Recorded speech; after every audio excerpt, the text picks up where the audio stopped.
Usually it's halfway through the previous book. Because I do so much research for these books and can't include all the information, while I'm researching one book, I have ideas for the next book, and I start researching really while I'm writing the previous book. And the research happens at home, or you quite quickly get on a plane? Oh, you actually, I mean, you must go wherever you're writing. First of all, it's a lot of fun, and second of all, it gives you a flavor of the place and helps you write the plot. And in this case, it's Florence. So the first visit to Florence, what would you actually have done to start collecting the information you needed? Well, I'd been to Florence a number of times beforehand, but when I knew I was going to write about Dante, clearly I had to go back. And I literally just walked the city, saw sort of the prominent sites and a lot of other places that I'd heard about, and just looked for inspiration and saw, for example, a grotto in the Boboli Gardens and said, that's got to be part of the plot, and make a note. But you must also get to see things that perhaps the rest of us don't get to see. I'm wondering if you have conversations where you say, I'd quite like to go in there, and they go, no, it's not possible. And then you go, actually, I'm Dan Brown. And they go, yeah, go on, and you come. Well, it is a bit of a double-edged sword. I've been very fortunate. Since the Da Vinci Code, I have had access to a lot of people and places that I would never have had access to before. But on the other side, I'm always trying to keep what I'm writing a secret. So it's very difficult to go and ask all these pertinent questions and have it stay secret. And are you aware when you identify a place and you think, I've got to make that part of the plot, that the moment you do that, you're going to transform the experience of everyone who has anything to do with that place? I've become aware of that. I try not to think about it while I'm writing, but you are correct. Because, in fact, for the whole city of Florence, you're effectively putting out a great big advert for their tourist board, aren't you? I hope so. It is one of the most amazing cities in the world. It's the heart of the Renaissance. It's Dante's home. I hope a whole lot of people go and see it. Now, let's talk about population, because the villain at the heart of this story wants to create a poison which will reduce the population of the world. And I was actually watching another interview you did the other day where you slipped, and instead of saying villain, you said hero. And I did wonder whether that told us something, that you actually had quite a lot of sympathy with what he's trying to do. I was hoping nobody caught that, but you're right. I love writing a hero who does the wrong thing for the right reason. And if I've done my job correctly, when somebody closes this book, they say, well, that guy definitely was a villain, but I kind of see his point.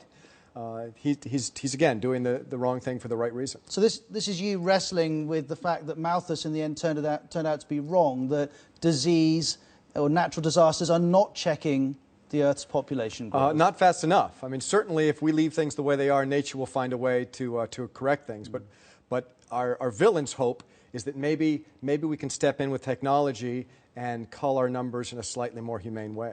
Do you worry that if you are stridently putting across a message, that will turn off some readers who don't want a message in a novel? Well, you know what? This is not an activist novel. I don't think anybody who reads it will think it's an activist novel. I don't propose any solutions. If I had a solution, I would not be writing novels. I'd be working with the World Health Organization or something to try to fix this. Now, you've been incredibly successful. You must know, to some extent, this novel is going to be successful because it's written by you, but nonetheless, you must worry about how it's received and how it will sell. Do you set out to write in a certain way that you know will be digestible, enjoyable, easy for everyone to access? You know, I set out to write the novel that I myself would want to read. When you're a creative person, whether you're a writer, an artist, a musician, all you have is your own taste. And you write to that taste, and then you just hope people share your taste. And if they don't? Well, that's fine. That's the way it is in the creative arts. I've learned that universal acceptance is an unreasonable achievement. It's not a goal that you should set. Some people like what you do. They're fans. Others don't. They're critics, and life goes on.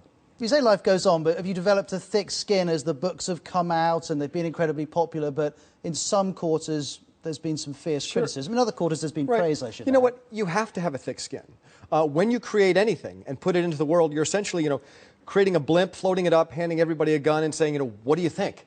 And some will shoot at it, some won't, and, that's just the way it is in the creative arts. Are you really this relaxed about it when you hear someone comparing it with, sixth form travel writing or something? It must hurt, no? Of course you wish everybody loved what you do. But what I do is something very specific and very intentional. And there are a lot of people who like it, and there's some people who don't, and you really just learn to let it roll off your back, or you just stop writing entirely. Now, one thing I've read, and tell me if this is wrong, is that you've turned this book around fast. And I don't mean the whole process. I mean from the point you completed it to the point that we can buy it. And actually, I saw a writer comparing this with David Bowie, who from nowhere said, here's an album. I wonder if that's a conscious decision. Sure. Well, we keep things secret until the last possible moment. And clearly in an age of piracy and also in an age when booksellers and fans are eager to sell a book, when the book is done, we turn it around in a big hurry. But how do you translate? Because that must involve lots of people. How do you ensure it doesn't leak? Well, this particular book was translated in 2 bunkers, one here in the UK and one in Milan. Armed guards, and it was armed guards. It was a military operation, and they managed to pull it off. 11 translations with no leaks. It was impressive. And right at the beginning of this book, in the preface, you say all of the historical facts and events in this book are true. They are facts. Do you worry that that opens you up to a scrutiny from academia that perhaps some novelists would not want to receive? No, you know, a lot has been made of that fact page. If you look carefully, it essentially says the places are real, the buildings are real, the documents are real. What I do is I create fictional characters and fictional action that takes place in the real world. I try to keep these novels very relevant to my readers, let them learn something. I just want them to know that when Robert Langdon picks up a document and reads it, that's a real thing.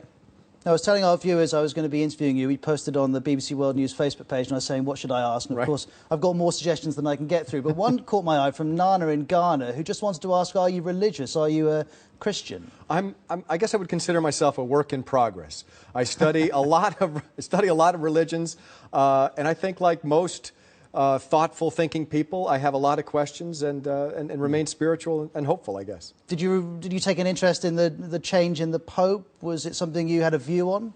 It is, and it's a view that I will just keep to myself. You're not going to tell us anything about Absolutely, Pope Francis? I'm not going to. I've gotten involved in Vatican politics once before, and maybe this time I'll just stay out of it. You're not going to do it. All right, fair enough. I've got to ask you, you're famous for hanging upside down when you want inspiration. You've got to... I mean, I read about this. I thought, how does this work? You know, it's funny. So much has been made of that. I use gravity. Wonder why. Well, I guess it is. I guess it does make me sound a little bit strange. I do hang upside down, you know, once a day at least.